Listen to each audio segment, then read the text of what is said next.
John Michael Boardman, and I'm a mathematician, always have been a mathematician. I went to Cambridge University from 1958 to 64, and I got my BA and PhD there. Then from 1964 to 1968, I went to the University of Warwick, which was just brand new at the time. And then from 1966 to 67, I spent a year on sabbatical at the University of Chicago. That was from 66 to 67. I was at the Haverford College for just one semester. And then I went to Johns Hopkins University, where I've been ever since, until I retired in about 2010. I don't really know what started mathematics. I mean, I've been interested in mathematics from way back. The person who inspired me most was at Cambridge when that was Christopher Zeeman. Christopher Zeeman was gave a course on algebraic topology, and that's what got me into algebraic topology. He introduced me to and other people, of course. He led me into lots of algebraic topology that I really didn't know much about it at all before that course. Yes, one of my big achievements was while I was at the University of Chicago. So there were a lot of people there, pretty famous people at that, also on various sabbaticals in some cases. The big thing I did there was, part of it was my student's thesis. My student was Rainer Vogt, who died recently.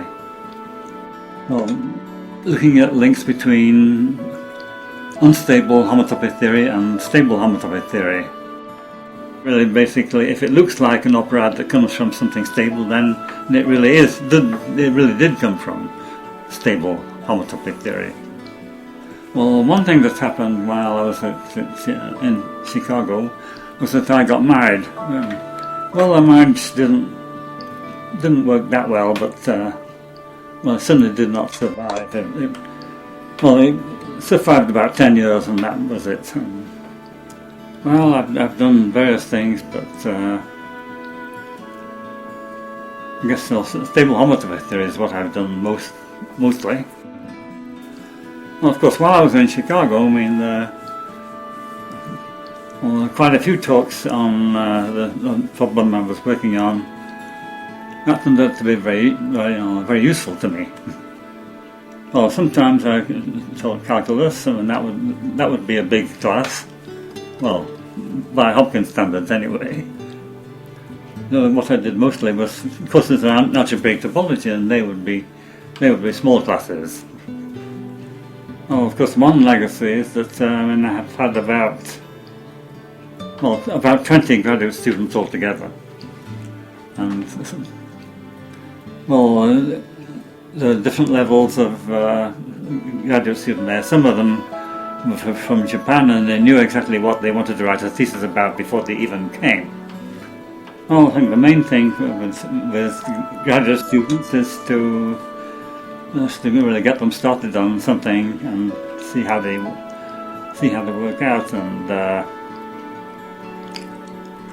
as for being remembered, that